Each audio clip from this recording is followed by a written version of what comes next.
નમસ્કાર મિત્રો, ગુજરાતના અલગ અલગ વિસ્તારોમાં અત્યારે ધોધમાર વરસાદની શરૂઆત થઈ ગઈ છે। ત્યારે અત્યારે તમે જે વિડીયો જોઈ રહ્યા છો તે કેશોદ તાલુકાના શેરગઢ ગામનો છે।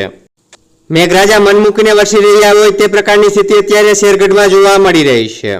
પ્રી મોન્સૂન એક્ટિવિટીના કારણે ગુજરાતના આજે ઘણા બધા વિસ્તારોમાં ભારે વરસાદ પડી રહ્યો છે અને હજી પણ આવતી 30 તારીખ સુધી ગુજરાતમાં ભારે વરસાદ પડવાની શક્યતાઓ છે।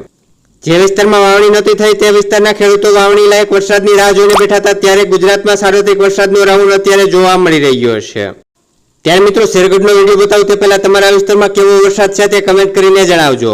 તેમજ આવી જ રીતના પડેપણના તાજા સમાચાર દરરોજ તમારા મોબાઈલમાં મળતા રહે માટે નીચે આપેલ કાળું સબસ્ક્રાઇબનું બટન દબાવી ચેનલને સબસ્ક્રાઇબ કરી લેજો।